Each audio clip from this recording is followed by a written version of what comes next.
Hello friends, चलते हैं exercise 13.4 का 6 नंबर क्वेश्चन। कह रहा है एक लड़का 2 लीटर दूध खरीदने गया। दुकानदार ने उसे एक आयताकार वाले आधार वाले बर्तन में 20 सेंटीमीटर, 10 सेंटीमीटर लंबा, 15 सेंटीमीटर तो माप कर दे दिया। बताइए उस लड़के को कितना कम या अधिक दूध मिला। तो यहाँ पे दिया हुआ है बर्तन का दिया हुआ है लंबाई 20 सेंटीमीटर। तो यहाँ पे लिखते हैं बर्तन की लंबाई 20 सेंटीमीटर, उसके बाद चौड़ाई चौड़ाई दिया हुआ है 15 सेंटीमीटर, उसके बाद गहरा लंबाई चौड़ाई ऊंचाई दिया हुआ है तो यहाँ पे 5 सेंटीमीटर। तो बर्तन का आयतन निकालेंगे। यहाँ पे लिखेंगे बर्तन का आयतन बराबर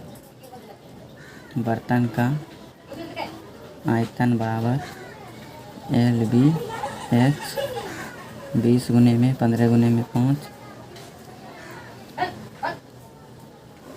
तो यहाँ पे हो जाएगा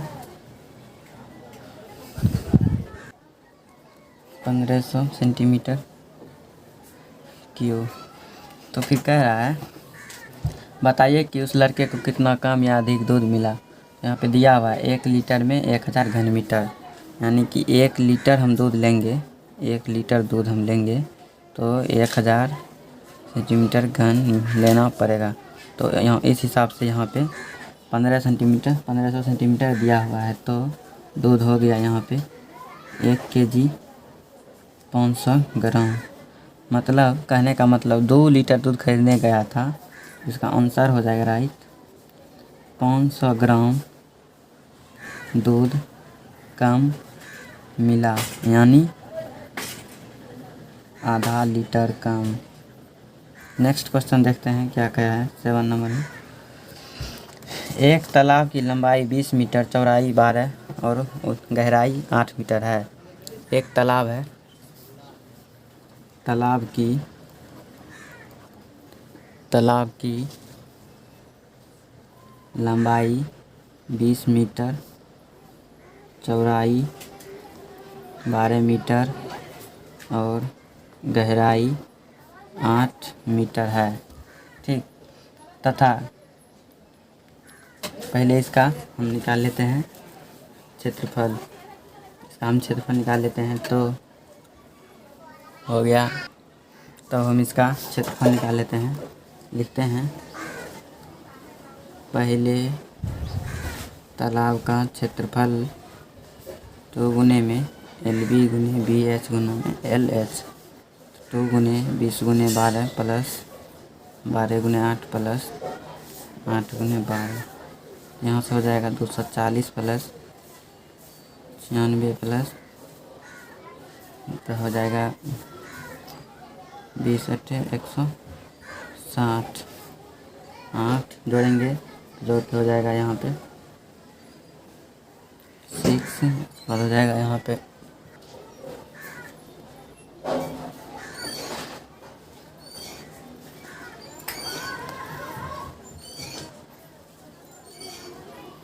हम दूसरे तालाब की निकालते हैं। तो दूसरे तालाब में यहाँ कह रहा है तथा एक दूसरे तालाब की लंबाई और चौड़ाई 20 मीटर है के बराबर, लंबाई और चौड़ाई 20 मीटर के बराबर है। गहराई पहले तालाब यानी कि पहले तालाब की गहराई कितना 8 मीटर, तो पहले तालाब की गहराई इसकी भी गहराई पहले तालाब के बराबर है। तो इसका भी क्षेत्रफल निकाल लेते हैं। कह रहा है कि इस तालाब में अधिक पानी अटेगा, तो नोट कर लेते हैं यहाँ पे दूसरे तालाब की लंबाई, दूसरे तालाब की लंबाई 20 मीटर, चौड़ाई भी हो जाएगा 20 मीटर, उसके बाद गहराई या फिर ऊंचाई हो जाएगा 8 मीटर। तो इसका भी हम निकाल लेते हैं क्षेत्रफल। यहाँ पे लिखते हैं तो दूसरे तालाब का क्षेत्रफल 2 गुना में LB गुना BH गुना LH। तो 2 गुने में लंबाई कितना दिया है 20 गुने 20 है, चौड़ाई 20 हो गया प्लस 20 गुने यहाँ पे 8 हो जाएगा, प्लस 20 गुने में यहाँ पे भी 8। तो इधर हम सॉल्व करते हैं इसको, तो इधर हो जाएगा 2 है बाहर में, 400 प्लस 160 प्लस 160, 2 520, 2 गुने 520 तो हो जाएगा 1040 सेंटीमीटर स्क्वायर।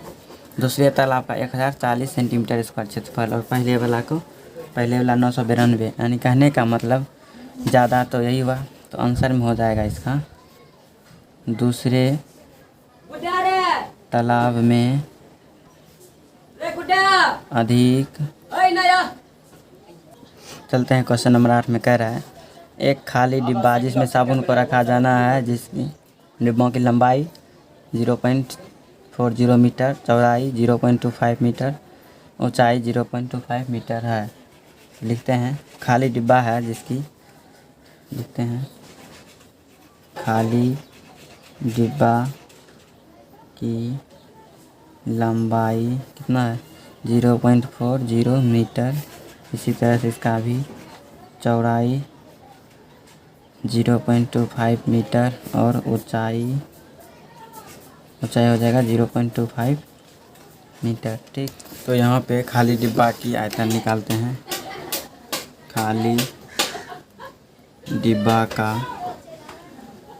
आयतन तो L गुने B गुनों में H, 0.40 गुने में 0.25 गुने में 0.25, इसका गुने हो जाएगा यहाँ पर के 2.500 मीटर क्यूब। ठीक, तो इस तरह से हम अब निकाल लेते हैं ये खाली डिब्बा का। अब ये क्या कह रहे हैं यहाँ पे साबुन 5 सेंटीमीटर, 4 सेंटीमीटर, 2 सेंटीमीटर साइज़ का साबुन है, तो इस डिब्बा में कितना साबुन रखे जा सकते हैं।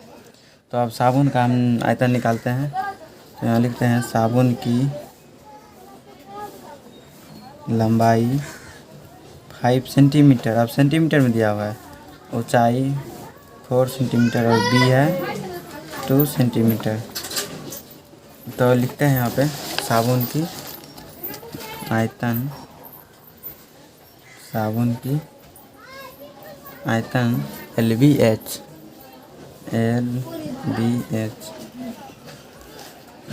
5 गुने 4 गुने में 2, 5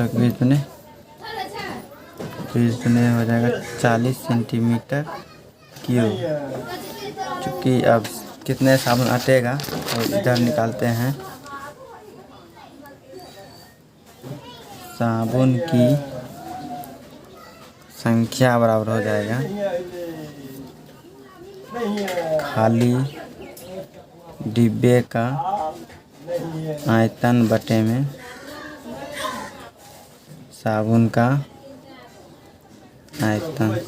खाली डिब्बे का आयतन था इतना मीटर क्यूब और इसका 40 सेंटीमीटर क्यूब, 25। इसको सेंटीमीटर में लाने के लिए 100 से गुना करना पड़ेगा।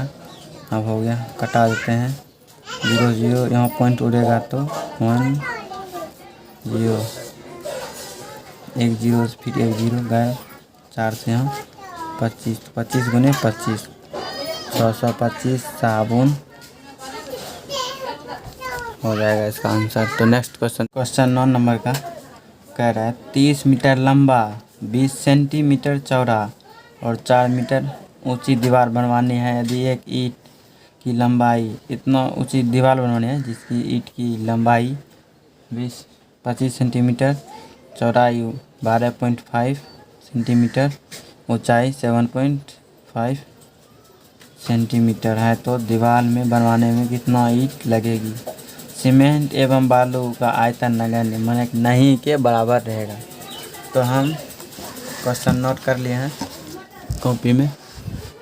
इस तरह से कह रहा है दीवार की ऊंचाई 30 मीटर, तो 30 मीटर हो गया 3000 सेंटीमीटर, 20 सेंटीमीटर दिया हुआ था चौड़ाई पहले से बुक में, और 4 मीटर ऊंचाई तो 400 सेंटीमीटर हो गया। तो इसका हम आयतन निकालते हैं। पहले लिखते हैं पहले दीवार का आयतन बराबर आयतन हो गया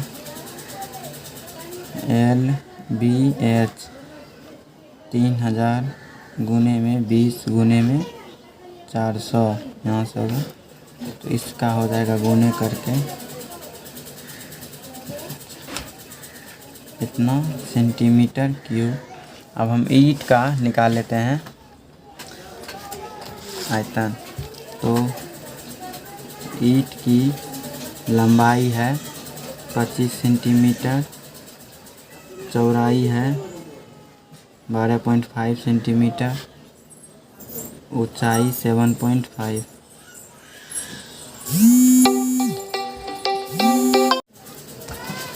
तब हम ईंट का आयतन निकालते हैं। ईंट का आयतन LBH 25 गुने में 12.5 गुने में 7.5 गुने करेंगे तो हो जाएगा 43.75 सेंटीमीटर क्यूब। तो अब ईंट की संख्या बराबर यहाँ पे लिखते हैं। ईंट की संख्या बराबर दीवार का आयतन बटे में ईंट का आयतन। दीवार का आयतन यहाँ पे निकला था 24 पे 6 बटे में 40.75। कटाने के बाद यहाँ पे आ जाता है 10,240 ईंट। नेक्स्ट क्वेश्चन एक अंतिम बचा है, लास्ट क्वेश्चन कह रहा है कमरे की लंबाई 15 मीटर। क्वेश्चन 10 कमरे की लंबाई 15 मीटर, चौड़ाई 10 मीटर, ऊंचाई 8 मीटर है, तो घर में कितनी हवा भरा जा सकता है? तो हम लिखते हैं कमरे की आयतन बराबर LBH 15 गुने में 10 गुने में 8 1200 मीटर क्यूब यानी घन मीटर हो गया।